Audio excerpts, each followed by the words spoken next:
essentially halfway through. So we're going to look at sampling distributions now, which is our next topic. And after that, we'll be doing how to estimate the value of a population's parameter using samples. Right, so sampling distribution, let's start with that. I want you to imagine that, oops, I'll call it new, there we go. That the average age of an American was 31 years old, right? So if we took every American and we found their age, that it came out to be 31, right? Mu is called a parameter. You want the full title. Very often you stick the word population in front of it, but if it's a parameter, it has to be a population. Right, so suppose the answer is 31, right, just for argument's sake. Now, imagine that I collected a good random sample of 100 Americans, and I found out, and we'll call that N1, and I found out that the mean of that sample was, was 32. That wouldn't be unlikely. Would you agree that if you only pick 100 people, it'd be a miracle if it was exactly 31? Would you agree? A sample of 100, sometimes you pick a couple of older people and the average is a little bit out. Okay, that seems reasonable. So I took another sample of 100 people, and the sample this time was 31.7.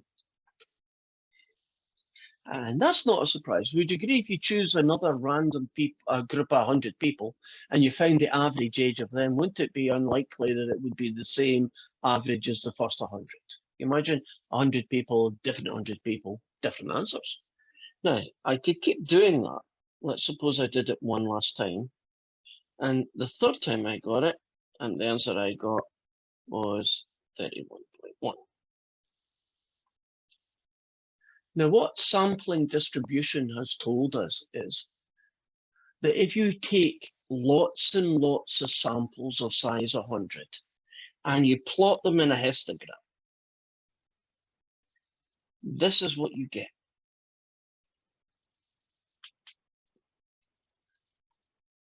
Some of my samples will be ridiculously out. Some of them will be ridiculously out on the big side. So I might, in one of my samples of 100, couldn't I end up with an average age of 29? It's not that unreasonable, but it's quite far away from the real answer. The sampling distribution right there is going to be 31. And intuitively, that makes sense. If you take a sample of 100, unless you're really unlucky, wouldn't your answer be close to the real answer? Not bang on, but close. And close most of the time, right? And only sometimes would you get a really bad estimate, right? And this distribution is called the sampling distribution.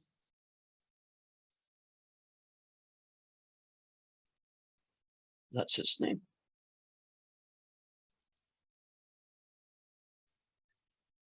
And the mean of that sampling distribution, it's got a really weird name to it, but it's mu of x bar, the mean of the samples, will be the same number as the population. It's going to be 31. And the standard deviation, which we'll call sigma of x bar, right? The standard deviation of the sample, it's equal to sigma, the population standard deviation, divided by the square root of the sample size. And we call that the sampling distribution. So imagine that this thing will say 10, right? That's probably unrealistic. Yeah, 10 will do.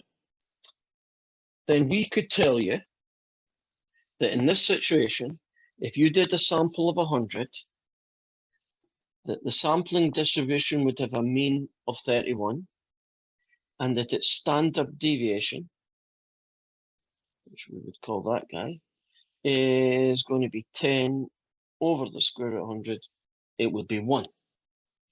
So if I was wanting to draw what the sampling distribution would look like, it would have a mean of 31, and it would go 1, 2, 3. And 1, 2, 3.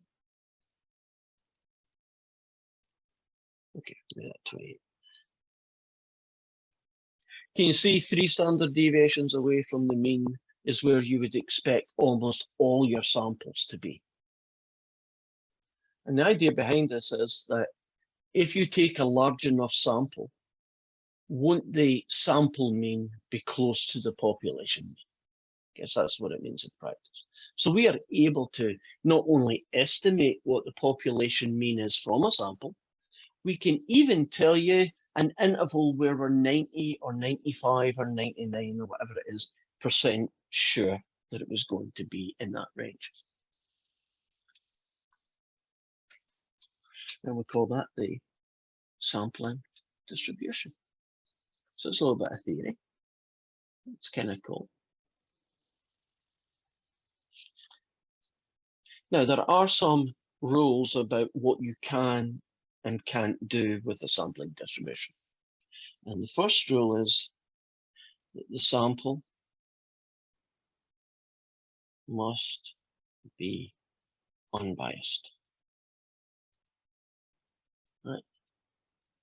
So you can't just pick any, you can't pick the people you ask in a way that is going to bias your answer, right? So don't go to an old folks home and get the age of the first 100 old people you meet, right?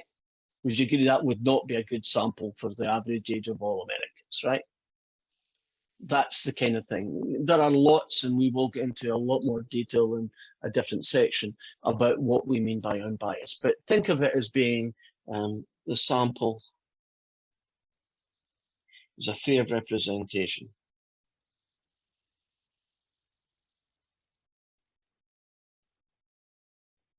of the population.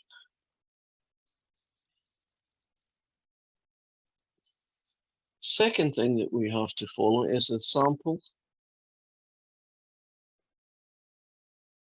needs to be large. Would you agree it wouldn't be a good idea for me just to pick 2 Americans and find out what the average age of those 2 were and try and use that to predict the average age of all Americans? Would you agree 2 people is a ridiculously small number? So what do we mean by large? We even have a rule for it. The sample has to be greater than or equal to 30 to be considered a large sample, right? You would expect at least 30 people, wouldn't you? Would just, that would be common sense. You would think 30. You might have thought it should be more, but 30 is like the bare minimum. Although occasionally people, I don't know if cheat's the right word, exist by choosing smaller samples because that's all they can do, right? I mean, if you're measuring elephants, maybe you don't have a lot of elephants to measure, right? So you can only catch about 20 of them. It costs a lot of money to catch an elephant and weigh it, right? So you don't have a lot of money. So maybe you would make your sample smaller for practical reasons, but really you should make it 30 or more. So unbiased, and it needs to be large enough. Third one,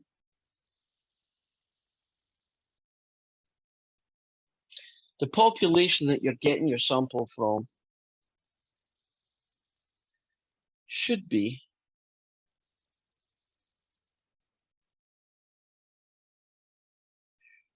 approximately normal. In other words, shouldn't the populations, all the ages should look something like that, right? And very often you don't know if that's true or not, right? I know how many people I'm asking, right? And I can be pretty careful about who I ask. But you're not really sure about this one, right? Because the only way you could be sure about this one is if you knew the ages of every American, right? But we will normally just make the assumption that these are true so that we can then move on and actually do some calculations.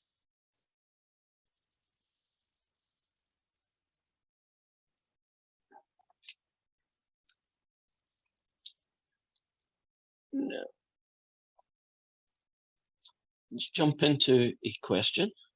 This is a version question 11.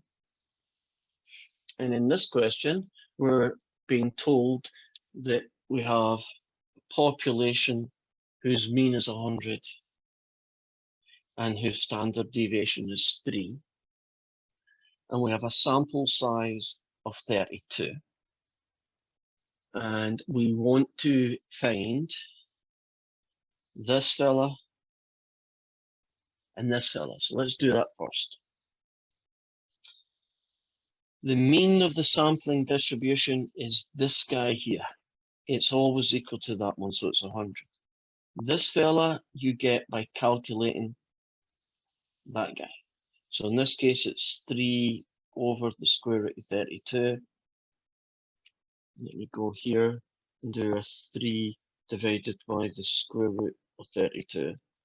And the answer I'm getting is 0.53 to 2 decimal places.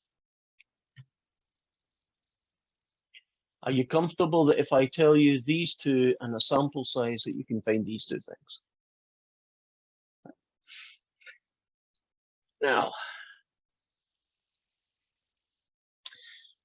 suppose I ask you this question. What's the probability that I get a sample mean somewhere between 100 and 111? So we can actually calculate these probabilities. And the reason we can do that is because the sampling distribution looks like that. And its mean is 100, right? And its standard deviation is, in this case, 0.53, right? So it goes 100, 0.53, and so on, so on, right? So how do I actually calculate this fella? We already know how to do that. Let me show you by jumping over a similar looking question. And we basically use the salt one. Now, the sampling distribution is normal in shape. The mean in this case was 100. Right? The standard deviation was 0.53. So that's the sampling distribution. And we want to know a between, and we want to know it's between 100. And let me change that question to something more reasonable, 101. So what's the chances that you get a sample where the mean is between 100 and 101?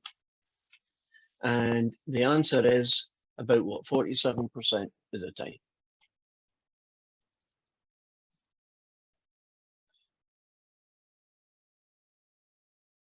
So I just changed that 0.47 or 47% of the time. So okay, imagine it would be about here.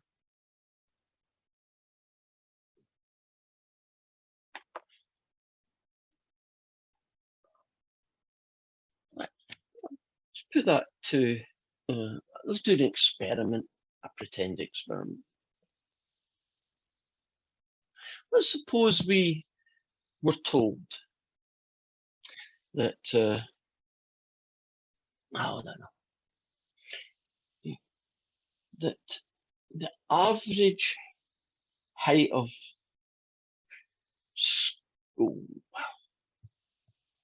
Scottish ducks, now the average weight of Scottish ducks is £3, and the standard deviation is 1.5 pounds, right? So you don't know this because I made it up, but there's this species of duck called a Scottish duck, and we believe that the population mean is 3 and that the standard deviation is 1.5. And I think that Scottish ducks are heavier than that. Right? So I go out there and I collect a sample of 50 ducks, and I get that the sample that I got was 3.9 pounds in weight. Now the question is that enough evidence to prove that the ducks are actually a lot heavier than what we think they should be? Right? Now all we're basing it on is a sample of 50, and that is definitely bigger than 3, but couldn't you just get a sample that by coincidence was a bit bigger than 3? Couldn't I take another 50 ducks and get 2.9? You know, and another 50 ducks and the average was 3.2. So what we're trying to do here is figure out how unlikely this is. So we have to set up the sampling distribution information first.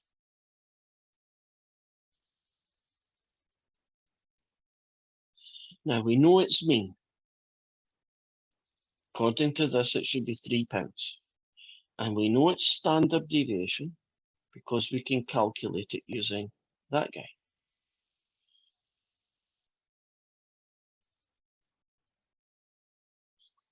And on my calculator then, 1.5 divided by the square root of 50 is approximately 212. And I'm going to find what's the probability that you get a sample bigger than or equal to 3.9. In other words, how unlikely is that? And if that is very, very unlikely, then wouldn't that be good evidence that this is wrong and ducks are actually heavier than 3? And if this happens like 40% of the time, wouldn't that be nothing to see here? That could easily happen. So what I'm now going to do is nip over to salt, and I'm just going to use whatever salt button is handy there. This one I'll do. And I'm going to put in that the mean is 3 and the standard deviation is 0.212. So we have more zeros than I need. And I want to know what's the chances that it's bigger than 3.9. And the answer I got was 1, 2, 3, 4 zeros and a 1.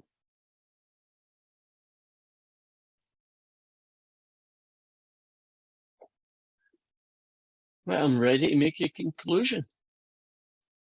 Based on that little experiment, isn't the chances that you get an average bigger than or equal to the one I just collected, would you agree that is extremely unlikely to be true if this was correct? So this is evidence that Scottish ducks are actually heavier than 3 pounds. So when people are doing experiments to see, is there enough evidence to prove this is bigger or less than something else, this is one of the ways you could set it up.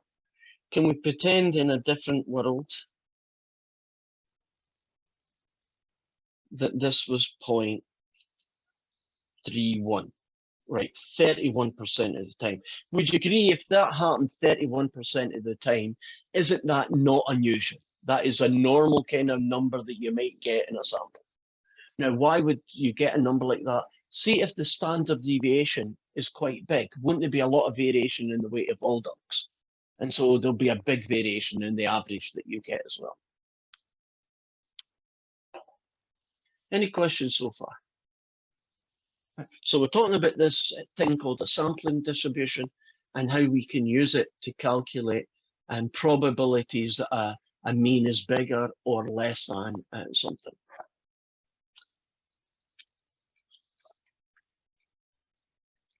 Suppose I have a population and the mean is 100 and the standard deviation is, let's say, 10. If I do a sample of 100, if I do a sample of 10,000, the mean of each of them will be the same. The standard deviation of each of these samples will not be the same. This one will be 10 divided by the square root of that, which is 1. And this will be 10 divided by the square root of this number, which would end up being 0.01. Do you see that the standard deviation is much smaller when the sample size is 10,000 than when it's 100? Now, what would that look like visually? If you imagine this is what the standard sampling distribution would look like when the sample is 100. If you chose a sampling distribution that was 10,000, do you see how much narrower it is? Isn't that reflecting the fact that the bigger your sample is, the more accurate your data is going to be? It's going to be really, really tight, right? Because if you have 10,000 people, can't you get the few really big ones, but won't they get balanced by the few very small ones? But won't most of them be darn close to 100 almost all the time? So what that tells us essentially something we knew already. Aren't big samples better than small samples if you want an accurate estimate? So think of the standard deviation, that's this number, as how far away from the true answer you're likely to be for that sample size. Can you see in this case, couldn't you be 1 or 2 units away quite easily? Right, 1 or 2 standard deviations. Right, so you might come up with 99 or 102, and that's quite likely. In this case, would you agree that if you did this sample size, wouldn't you be pretty certain, not 100%, but pretty certain that whatever your average was, it was the same as this guy? Right, your sample, right? One example of a sample of 10,000. Remember, this is representing all of the samples you could get. And that's a truism that we like. So let's try another question. This is a version called 13. Coal is carried from a mine in West Virginia to a power plant in New York in hopper cars on long trains. Yeah, I've seen them on TV. An automatic hopper can load, car loader is set to put 65 tons. Do you know the thing and it opens up and the coal drops in? It's designed normally to do a 65-ton load, right? And then the next garage, 65 ton, the next one, 65 ton. And that's how it loads up the train. So we are told in this story then that the mean is 65. And that this hopper machine is actually not perfectly accurate, right? Can you imagine, give or take half a ton, right? Sometimes you get 65, 65 and a half, 67, maybe, you know, give or take a few standard deviations. And we are being asked the following then.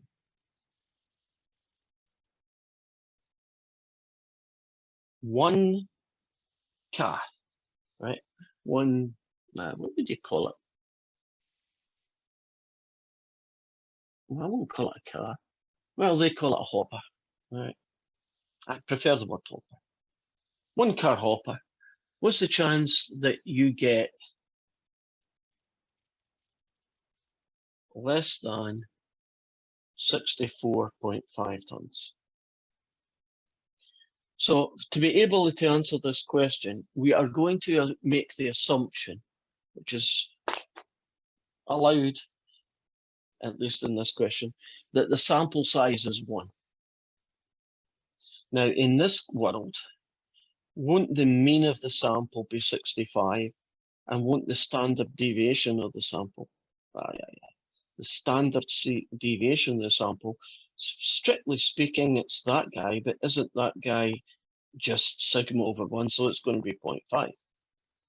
So I have a mean and a standard deviation, and we are trying to find the probability that my guy is greater than 64.5. And I will do that question, but I want to set up the next 2 so we can do them all at once. What's the chances then that you do 100 of these hoppers.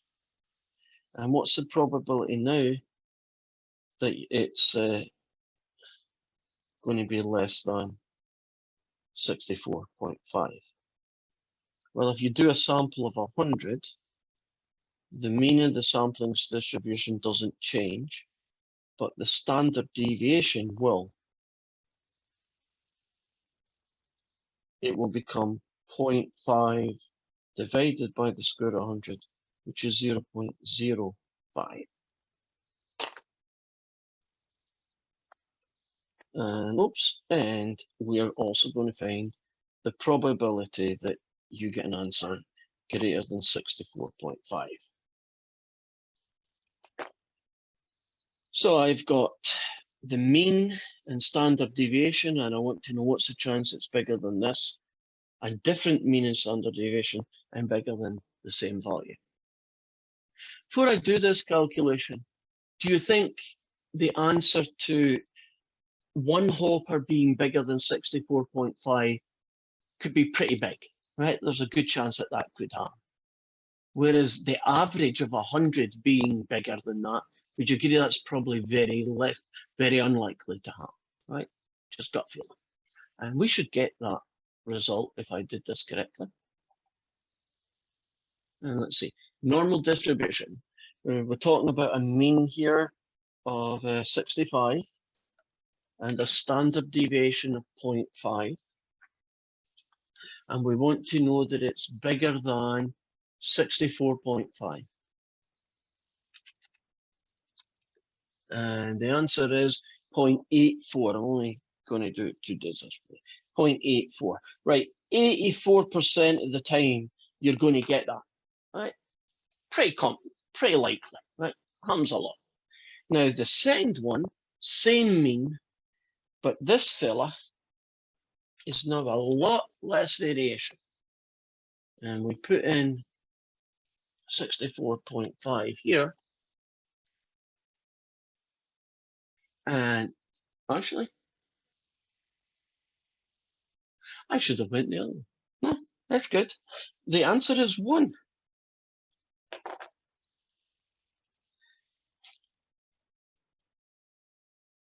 Oh, because it's big, it's way over here. Okay, yeah, okay. I'm wrong. It is 1. Almost every single car is going to be at least 64.5 or bigger on average. Now, since the thing was meant to take 65, now I'm thinking about it, wouldn't that make perfect sense? Bigger than 64.5.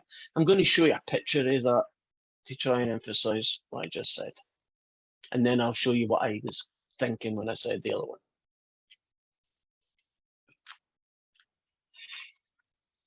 If you imagine you've got your guy, looks like this. Right in the middle is 65, and the standard deviation is 0.5. So that would be 65.5, 66, 66.5, and then over here, you've got your 64.5. Can you see why that is pretty big, right? 84% of the time that's going to happen. That was when we did the one sample. Now, if we did the sample of size 100, you still have 65, but the numbers go up in 0.05s.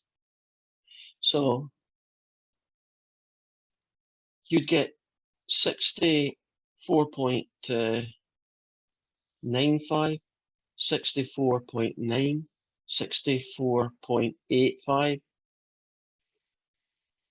Somewhere way over here would be 64.5. And what's the chance that everything is bigger than that?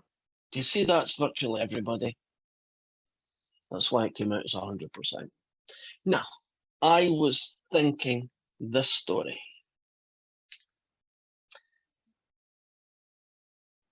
Imagine that the number we're talking about was 66. Can you see that when the sample is 1, it's still going to happen maybe 10, 15% of the time? When the sample is 100, To get to 66, it would be, well, it wouldn't even be here, it'd be way over here. Can you see it's almost zero? So we have a sampling distribution, and it tells us what the likely values of certain samples given their size is likely to be. So let's close that. We've got one more.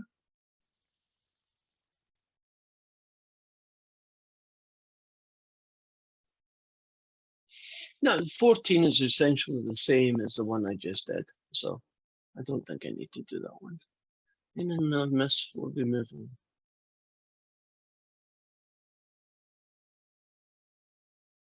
No, I think we're good. Okay. So our next section is chapter 7. And we are going to be looking at how to estimate using samples. So it's really a continuation of what we've just done. So Math 146, chapter 7.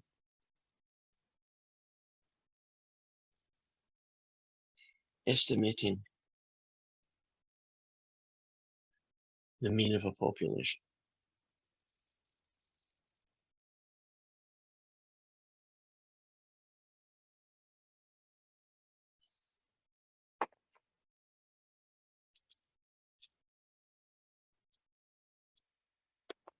Okay. Let's assume that I want to know the average weight of OC students, right? Because somebody told me that we're all fat on average. Now, that doesn't mean everybody is overweight. I'm talking about the average is overweight, whatever that might mean, right? And so I would like to know what the estimate for the average weight of OC students is. Now, I could simply just get every single OC student and weigh them. And that would be the answer, right? That's what I'm looking for, right? So I'm looking for the value for the population mean. And it's mu. But it's expensive to do that, and some people don't like you being weighed, so I'm not going to be able to do it that way.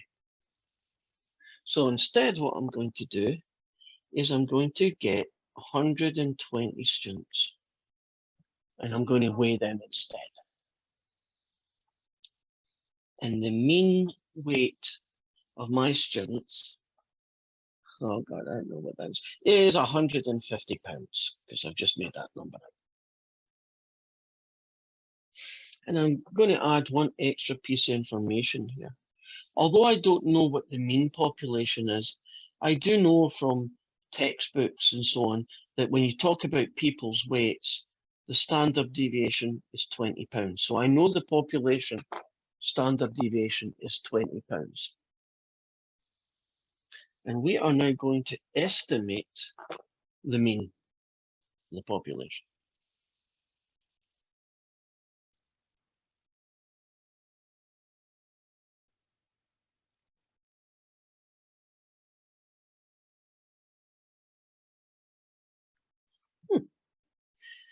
And we are going to do that using what are called confidence intervals.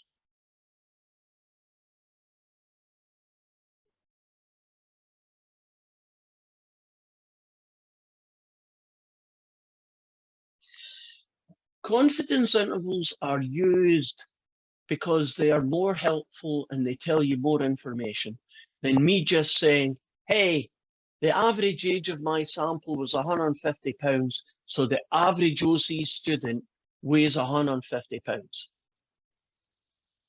Right, just one number and that's it. What we're going to do here is we're going to create what are called confidence intervals. And confidence intervals essentially say the real value for the average weight of OC students is in this interval. And I am not 100% sure, because I couldn't be 100% sure of anything, but I'm 90% sure that the right answer is in this interval, or I'm 95, or I'm 99.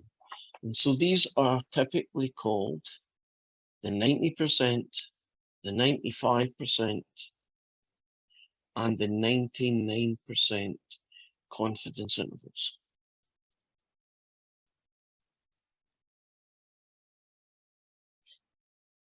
These are the standard industry numbers that are typically used.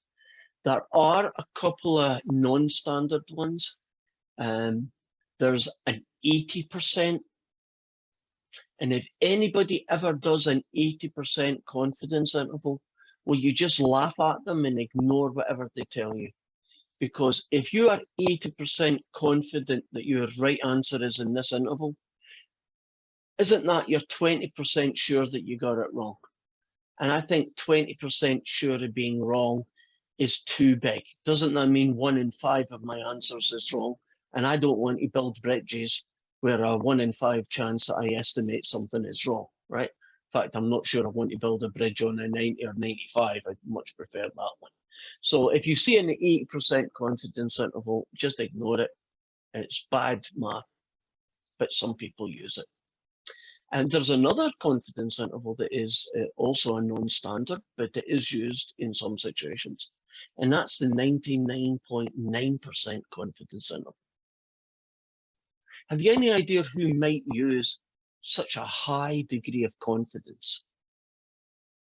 What are the kind of people who want to do a 99.9% confidence interval on anything? Rosie? Maybe like companies that make cleaning chemicals that say, our product kills 99.9% of germs. I never thought of that one, but yeah, I guess that is true. I was thinking less commercial versions of the same. If you work in a nuclear power station, don't you want a 99.9% confidence interval when you measure almost everything? Because that stuff's dangerous, right? So NASA probably uses 99.9% confidence intervals when they're talking about the weight of something, because couldn't you be, if you're just a little bit out, couldn't that make a big difference in the spacecraft, you know, over millions of miles? You could be in the wrong place when you arrive. So it is one that is sometimes used, but we are only going to ever deal calculation with these three. So how are we going to calculate these confidence intervals? Well, we don't know what the mean is. That's what we're trying to estimate. Somehow or other, we do know what the standard deviation of the population is. And we'll also make a third assumption, that the population is normally distributed. And as long as we've got those three guys, we should be able to do it. So first thing I'm going to calculate is the mean of my standard, well, not so much calculate it because I already know it, is that guy. Now I'm going to get the standard deviation of my sample, which is sigma over the square root of n. So it's 20 over the square root of 120. And that ends up being 20 divided by the square root of 120. That ends up being about 1.83. I'm doing things to do decimal places. So that's step one. Write down this guy and calculate that guy. Step two in this process is use the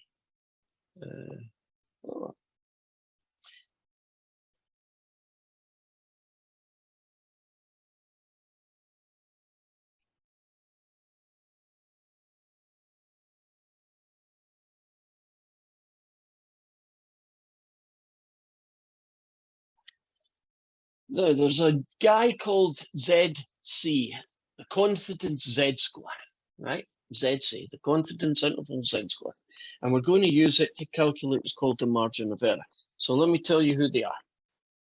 If you want to do a 90% confidence interval, the magic Z-score for that is 1.645.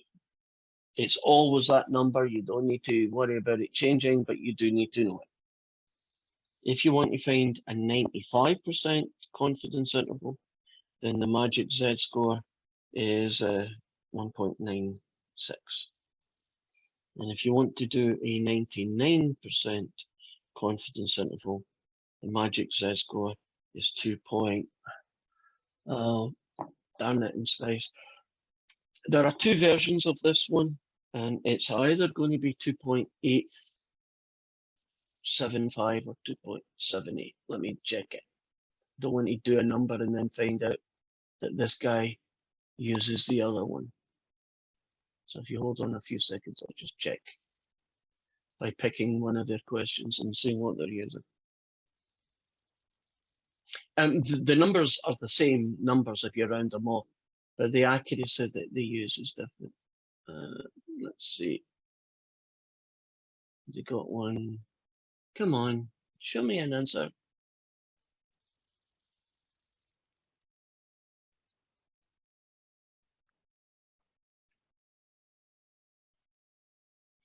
Darn it in space. What are you using? There we go, found it. The other version is 2.575. This guy up here is 1.645. I don't know of any textbook that has a different version of this. So that's pretty constant no matter where you go. This one could have been 2.575, but they decide this textbook at least is going to use 2.58. So we are going to use those guys to get what's called the margin of error. And the margin of error is that guy times this fella. So you let's suppose I want to do, let's suppose this question was find a 90% confidence interval. Then it would be 1.645 times the standard error, which is another name for this. Actually, I like the word standard error because trying to say that is a bit of a tongue twister. So multiplied by the standard error. And now we have, let's see what we get. 1.645 times 1.83, and the answer is 3.01. Nice number. And in step 3, the final step, calculate, in this case, the 90% confidence interval.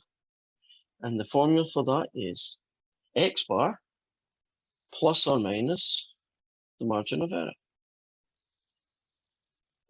It can also be written down as X bar times that guy, because that's the margin of error.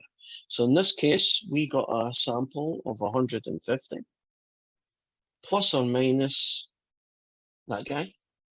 And if you take that away, we get 146.99 up to 153.01.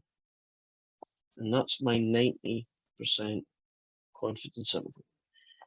So back to the beginning. I collected 120 students from OC, a good random sample. The average weight was 150 pounds. I can now tell you that I'm 90% confident that the average weight of all students at OC is somewhere between these two numbers. So far, so good. We now have a way to calculate confidence intervals. Okay, let's suppose we did another experiment. I would like to know what the mean IQ for football players are.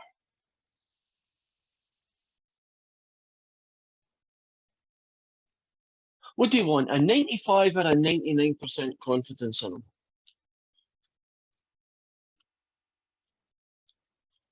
Pick a number.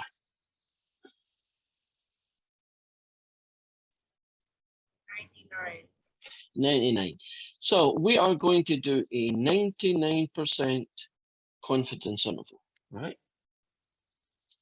And I collected 212 football players and I found that their average IQ was 89.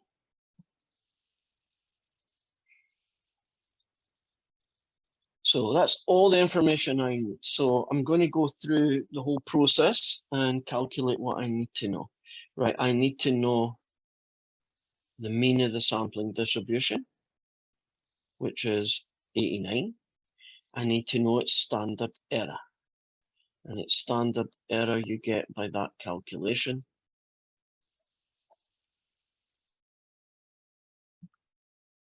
And I go 10 divided by the square root of 212 and 0.687. I'll do 3 decimal places at this time. And so I now want a 99% confidence interval. So it's going to be the mean plus or minus the magic z-score times the standard error. Let's do it all in one go. So I know the mean was 89. For a 99% confidence interval, I'm going to use that z-score times 0.687. So it's going to be 89 plus or minus what you get when you multiply those together. So it's going to be 2.58 times 0.687, and I get roughly 0.1.772.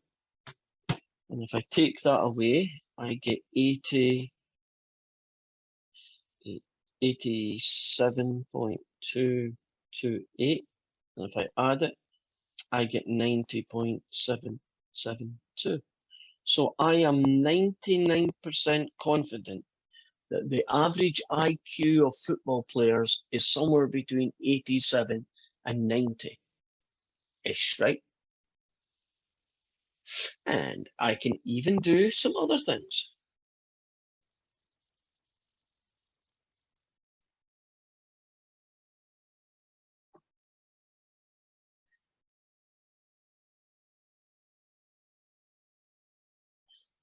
Is it not evidence that the average IQ of football players is less than 100?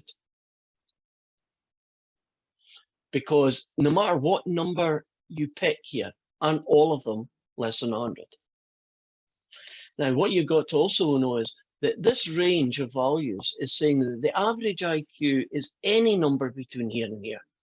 That number 89 is no more or less likely than 88 or 88.1 or 90.5, right? Any number in that range, all of them are equally likely. So that is just one particular possible answer, but anything in that range is just as likely. And being 99% sure is pretty good. Let's do a drug one. Let's suppose there's a drug company that says our new diet pill, right, helps you lose more than, well, let's do it a little bit differently. We want to know how many pounds on average you will lose when you get this diet pill, right? So they collected 100 volunteers and they found out that the average weight that they lost was 2.5 pounds in a week, right? And they happen to know the standard deviation happens to be 2 pounds. So let's do we haven't done 95 yet. Let's do a 95% confidence interval for what mu is, right? The average amount of weight that you will lose, right? If you take this pill, right? So I know this guy, so keep doing it that way. I know this guy is 2.5.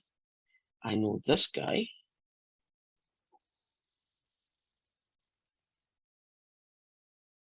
is going to be 2 divided by the square root of 100.2.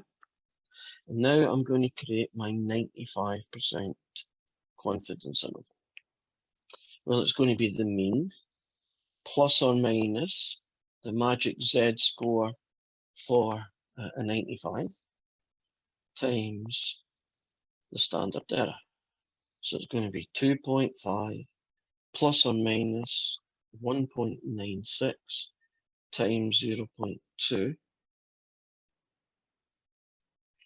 And whatever this calculation is, that's what we call the margin of error. So it's 1.96 times 0.2, and I get 0.392.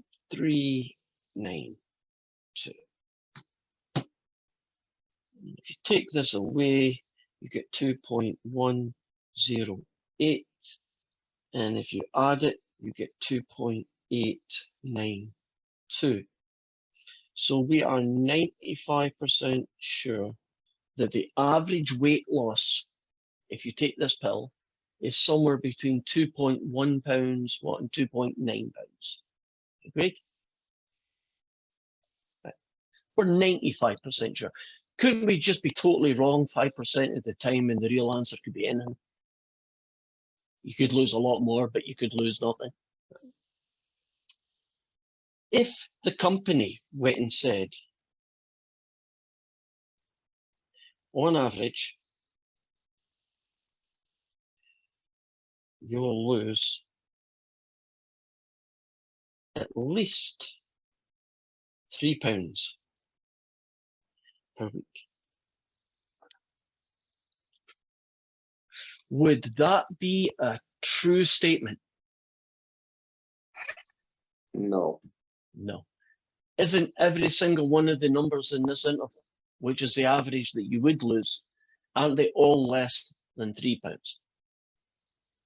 Now, suppose the company got into trouble and they changed their advert to be, you could lose at least £2 per week. Would that now be a reasonable thing to say? Yes.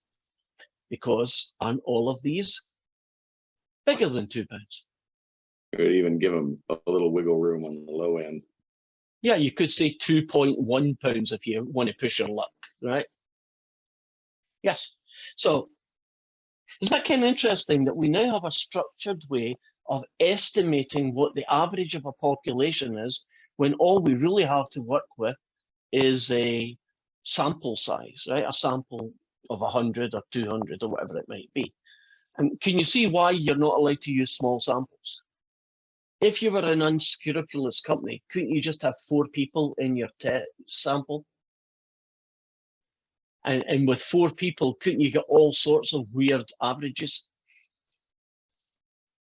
And not very accurate. So we try and avoid people doing that, but that doesn't mean they won't do it.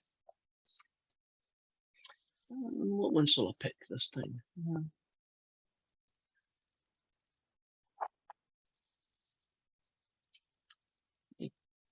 This is a version of question 7, and I'll just read out the intro. If you have a wind speed bigger than 1,000 centimeters per second, then you will get significant sand moving events. So, you know, like in the Sahara deserts, you know the sand dunes that you see, you know, in the desert movies? And what you might not know is that those sand dunes aren't like physical hills. They stay put.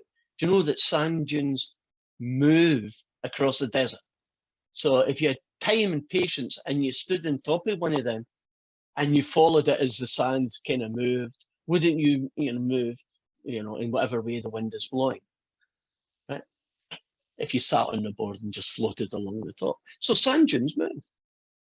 And evidently you need wind speeds of at least 1,000 centimeters per second for that to happen, right? If it's just a casual, gentle breeze, sand dunes aren't going to shift, right? They need a good, wind speed to help that process. That's essentially what they're saying here. And in this story, then, they have a test site and they have prevailing wind, and they notice that the velocity didn't change. And that was over a 61-day period. So if you want a sand dune to move, number one, doesn't the wind have to be at least 1,000? And it has to blow in the same direction, because couldn't it blow 2 days one way and then 2 days the other? In which case the sand dune would just jiggle from side to side, right? It wouldn't move, you know, across the desert, right, in one direction. So 61 of them. The mean wind speed was that number. We know, because they told me, that the standard deviation, sigma, of the population is that number. And we are going to put together a 95% confidence interval based on all that information. So here goes.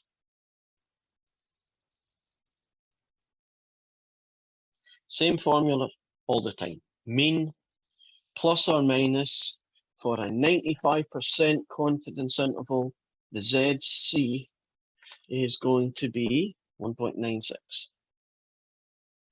Multiplied by that guy. This fella we know is 1075 plus or minus. This little guy here, I forgot to calculate. So he's going to be 235 divided by that. Let's see what that looks like. 235 divided by the square root of 61 is about 30.1.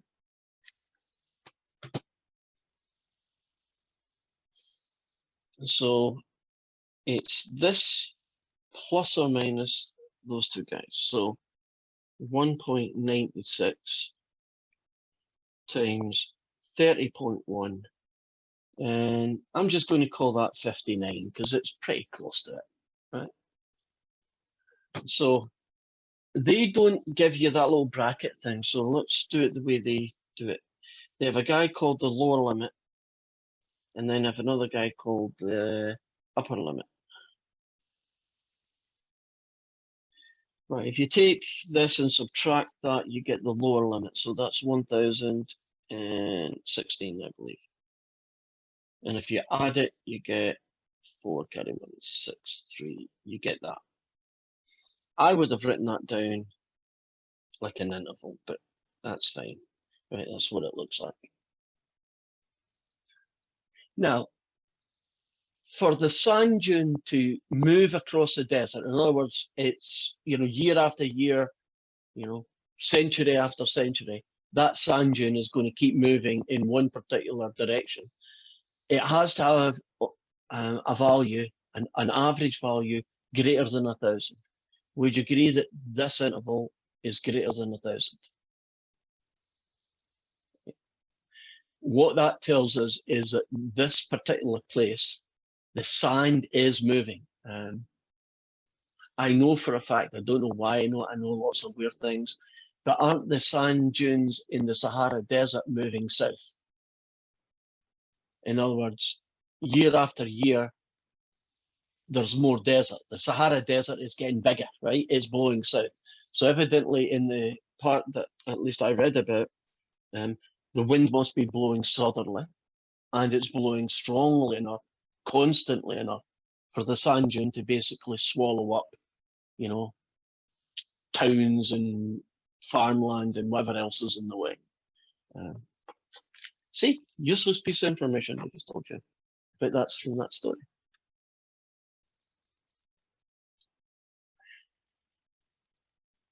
Are we comfortable with that? Right. So let's break some rules. One rule was sample size must be bigger than or equal to 30, right? Sometimes you have to break the rules because of practical reasons. So in question 8, they only have a few fragments of wood. I'm trying to count how many are there. 1, 2, 3, 4, 5, 6, 7, 8, 9. So there are 9 fragments of wood. Sample size is 9. We want to know the average. And we want to know it based on small samples. Right? 9 is a small sample. And the distribution may not be normal.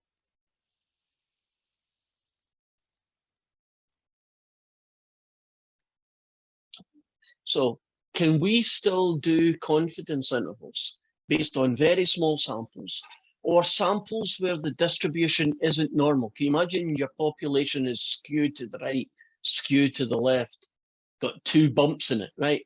Whatever it is, it ain't normal. Can we still calculate confidence intervals in those situations? And the good news is, yes, we can do it. We use a distribution called the t-distribution.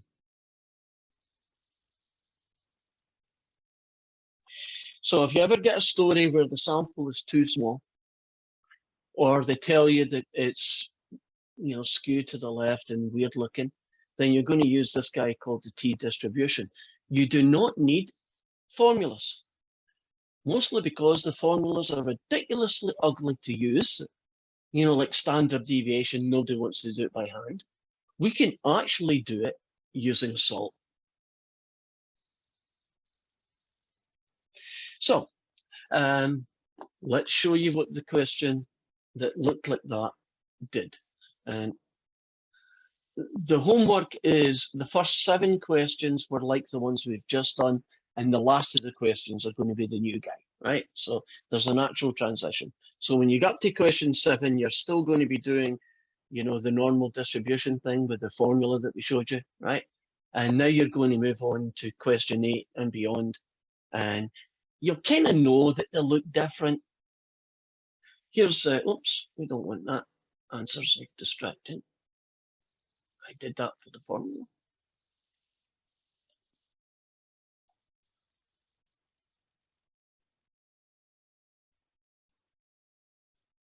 Right, let's get to 8 then.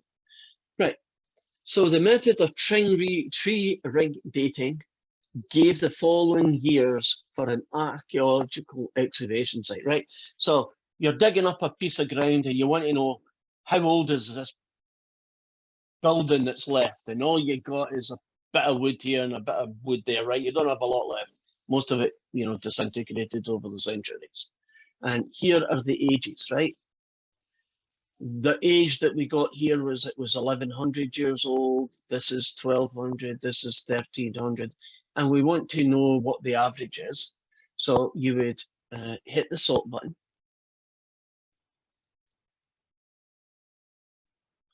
And there we go. And here is all that data. That's nice. I'm going to go to distribution calculation.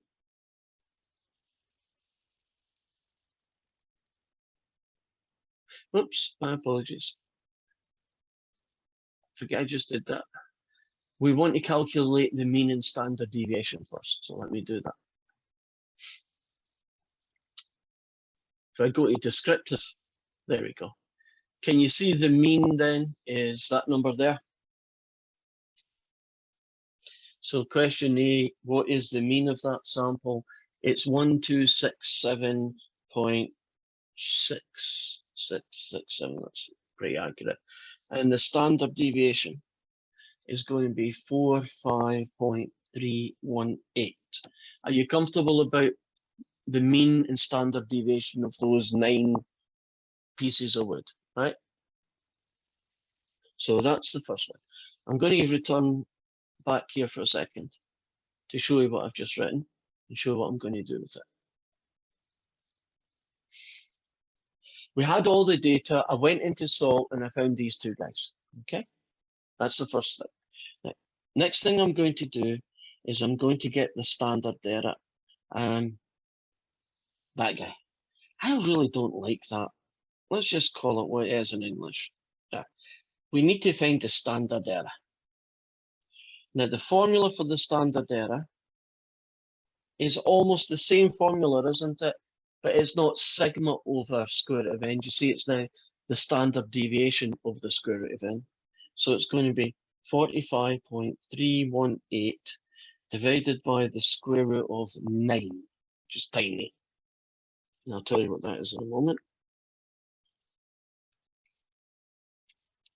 And that ends up being about 15.106.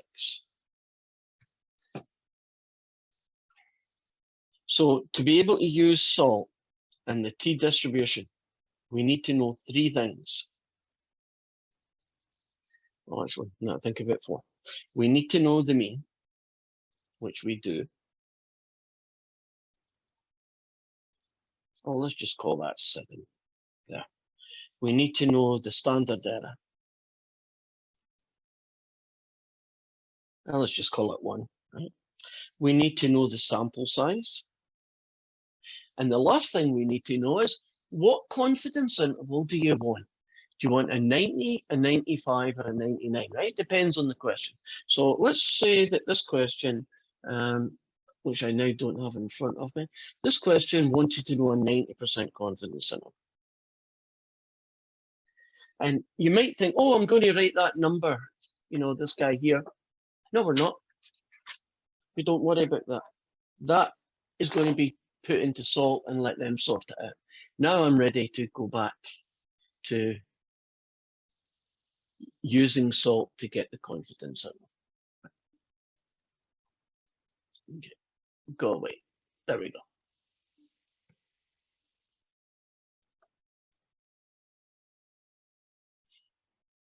So now I can hit distribution calculation. I'm going to go t distribution. And we want a 90% confidence interval, don't we?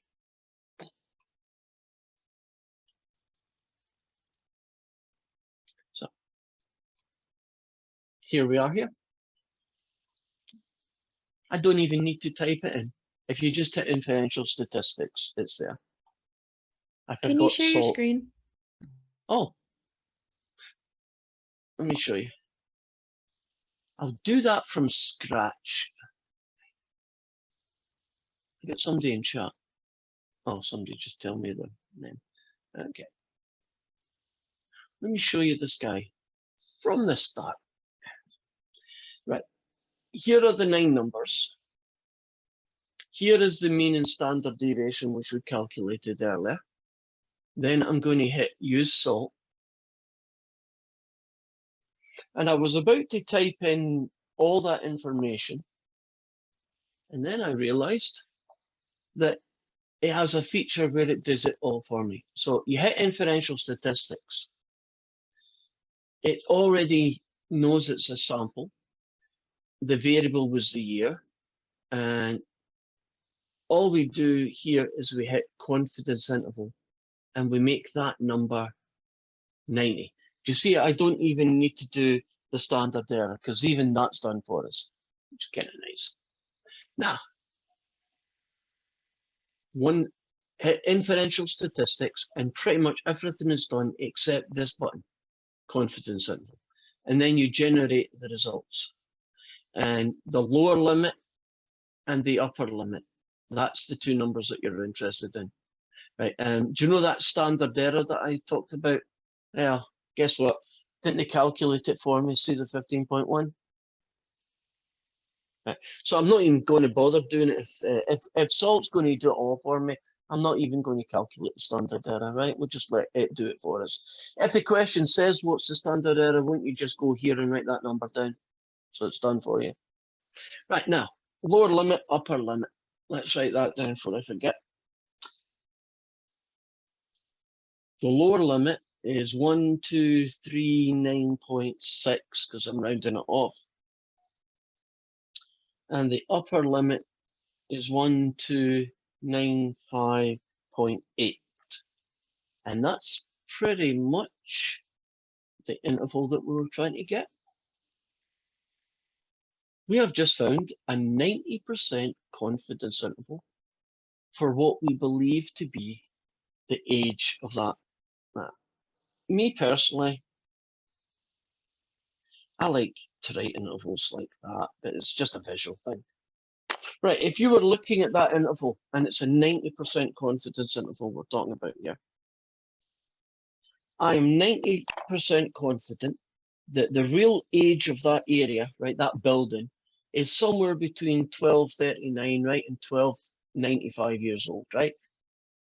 Would it be fair to say that this building is at least over 1200 years old? Would you agree? Yes. Yeah. Would we also say that it is definitely something under 1300 years old? Right, all these numbers are less than 1300. So when they write their book and their thing, won't they say, we uncovered the remains of a village, we estimate it somewhere between 12 and 1300 years old. So the village only lasted maybe 100 years and then people moved on, or it get burnt down in, you know, wars in the past or whatever it is. But as a basic guesstimate, it's somewhere between 12 and 1300 years old. Pretty cool. You can now find estimates when the sample is tiny, only 9 numbers. And we don't even know if that distribution was skewed left, skewed right, upside down curve. Who knows what it was? But the student T distribution handles it for us, and we basically get that. Okay, we have got time. Yeah, we do. Good. Let's check. Right, I'm going to use you lot as an experiment, and we're going to collect some data. So, where am I? Advanced. You're ready to become part of an experiment, everyone? You mean no? You don't know what I'm going to ask you. It's not going to be too bad. Right. Okay, there's only 7 of us, so that's not good, but you're allowed to do samples with 7. Agreed. Secondly, I do not know if the data I'm going to collect is normally distributed, right? Or whatever it is, right? Because you're a sample, right? So you ready? Are you willing to share your age? Or lie about it if you wish. That's allowed. Okay? So, Ali, you want to do your age? Or lie about it? 25. Sorry? 25. God. Oh, you're a baby.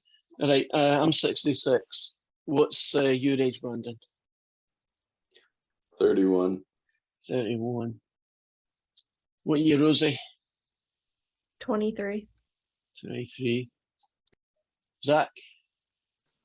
39. 39. Aidan? 20. 20. Molly, I don't know if you can hear me. What's your age? If you want to share.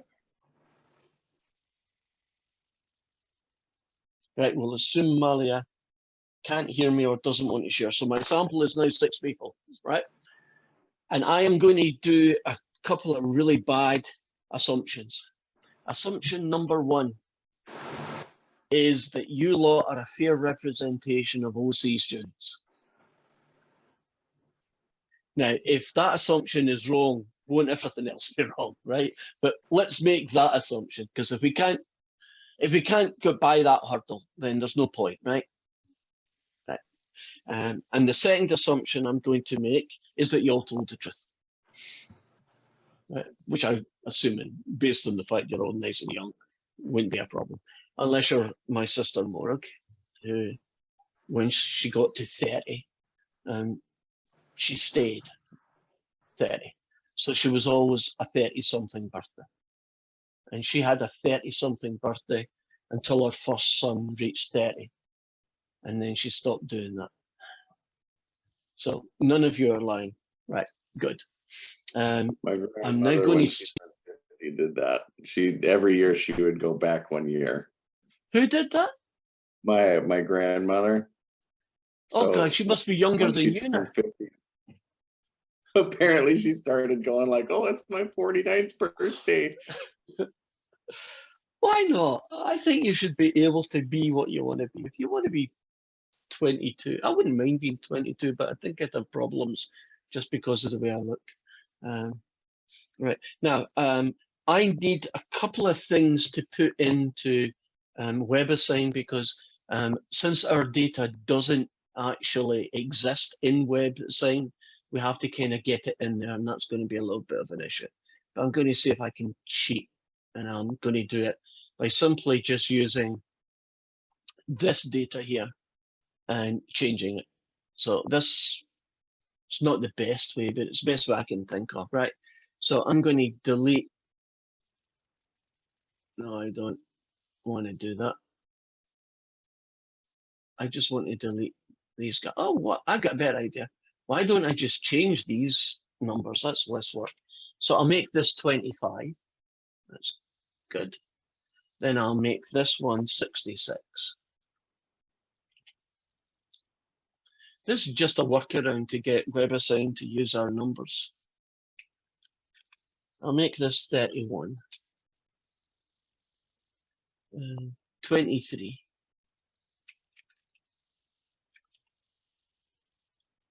And last but not least, 20. So is that everybody? 1, 2, 3, 4, 5. No, I missed somebody. 25, 66, 31, 23. I've missed a 39, but you can put them in any order you like. It doesn't matter. There. And now I'm just going to delete these guys.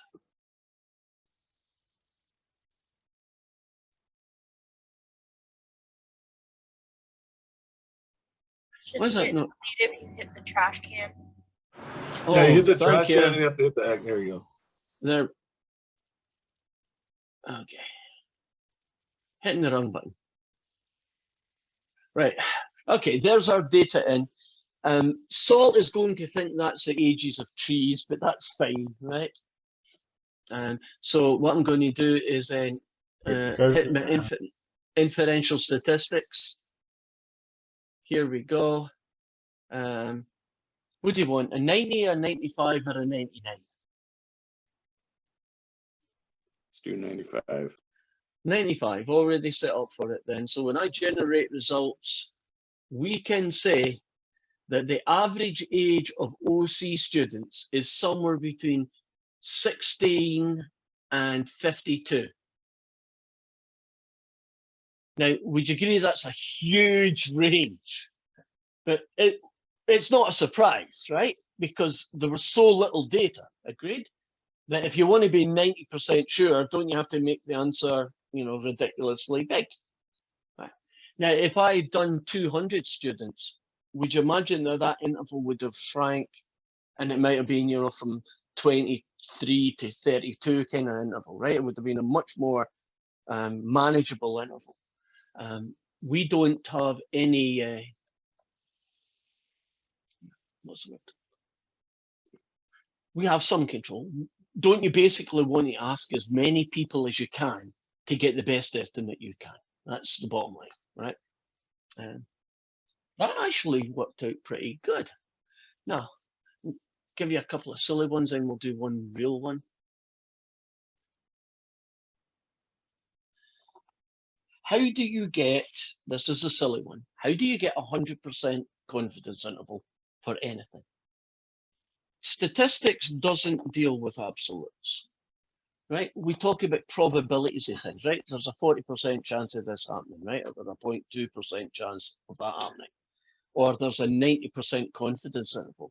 That still means there's a 10% chance you're wrong, right?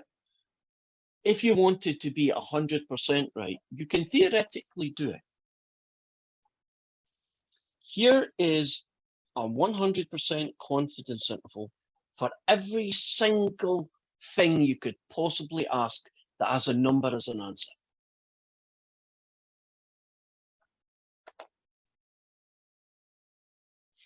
Would you agree that the answer, whatever it is 100% sure it's in that interval, as long as it's a numerical answer, right?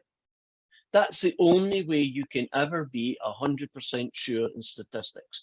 Would you agree that being 100% sure is useless? So don't you have to do a risk? How much risk am I wanting, right? If I want to be 99% sure, isn't there still a 1% risk I'm wrong? If I want to be 99.9% sure, isn't there still a 0.1% chance I'm going to be wrong? And in statistics, you have to live with, no matter how many things I do perfectly correct, there's going to be a chance that, you know, Murphy's Law is going to screw me up and the answer I get is wrong. All we can do is try and make that chance as small as possible. So on our last question for today, let's see if I can find a good one.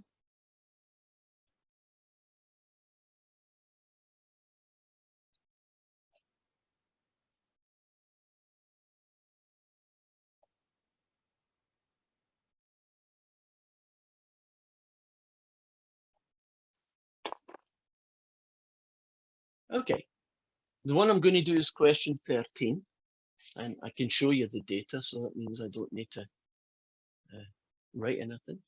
And it's quite appropriate that for some of you at least, the crime rate.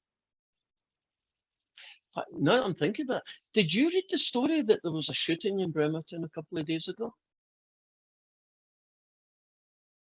This is during a carjacking the other Yes. day. Yeah. Interesting. World didn't seem to be as violent as it has been in the last few years. I wonder if there's any connection. Anyway, let's look at Denver. These are 46 Denver neighborhoods, and these numbers here represent crime rates. So crime rates are measured in different ways. You know, sometimes they do all crime, right? Which is anything that happens in the area, right? So carjacking counts as one, but doesn't somebody, you know, breaking your window and running away count as one as well, right? And murder counts as one. So that's one way. And sometimes they count crimes in different ways, like personal crimes, right? Personal property crimes, right? They stole something from me crimes. And then you have violent crimes, right? Where they hurt me or killed me kind of crimes. So whatever these crimes are, per 1,000 of the population, here are all the different Denver neighborhoods. I'm going to hit use salt.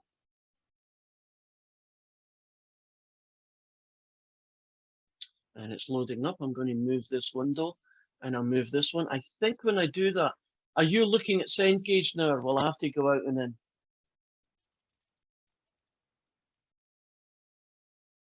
Are you, can you see what I'm thinking you should be able to see, or can you not see it?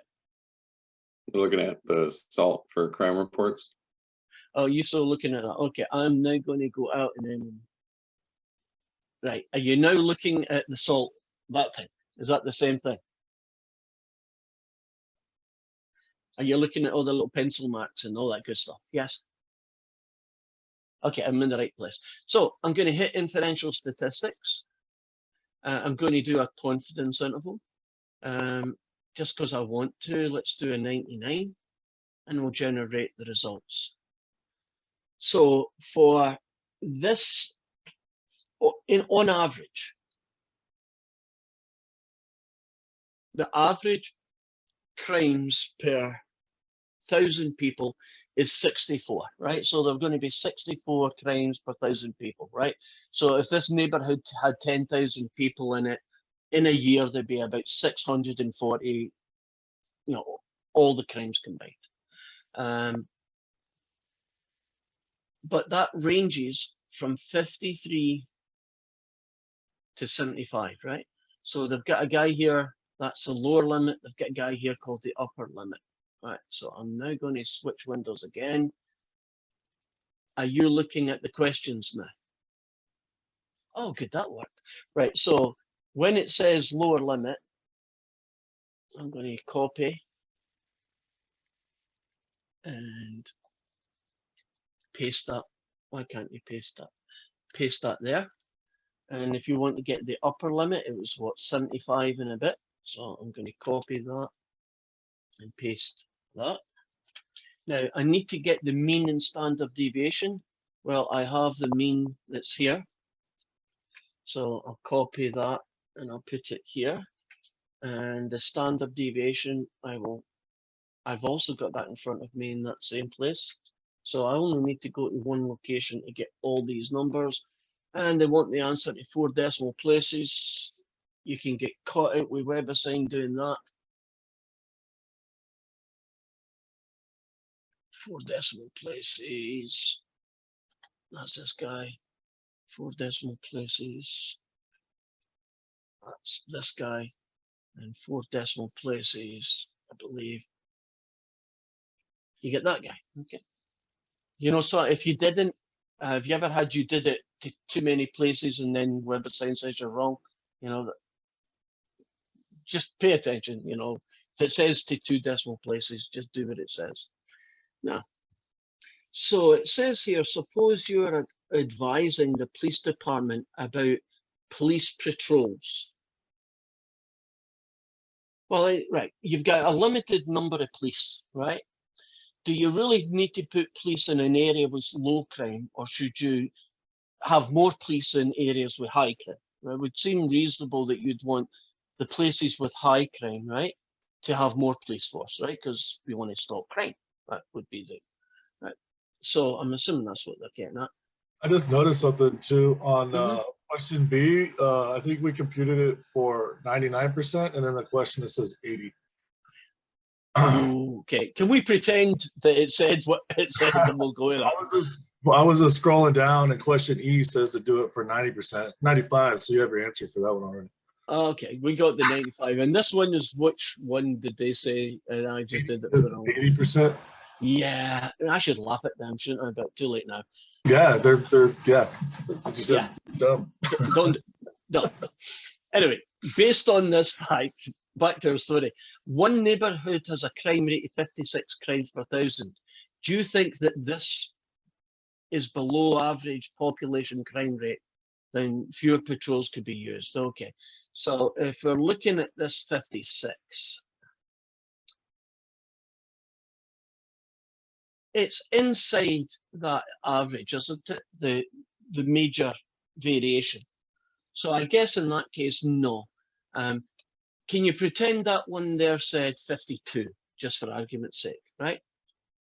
If it said 52, wouldn't you consider that a very low crime area? Because the range is somewhere between here and here. So that's what I'm getting at here. Now, they said another place was what? 76. See that one there? Wouldn't you agree that 76 is definitely bigger than 75? So that is an exceptionally high crime area, right? The crimes you get in that area are well above the typical average crime for the whole place. So wherever that one is, send in more police. And if you change that number there to 50, then less police, right? And then they go in and they do some more crime stopping things. I believe police do that, don't they? You know, if you've only got 100 police in a shift, they don't just say, well, we've got 10 districts, 10 police go to each district. Aren't they likely to say, oh, that southern Bremerton's a pain in the butt, there's a lot of carjacking going on, we'll put 30 police there, and the others get 5, 5, 5, and 5, you know, that kind of split. And hopefully that's what they do. Anyway, I think we're finished for today.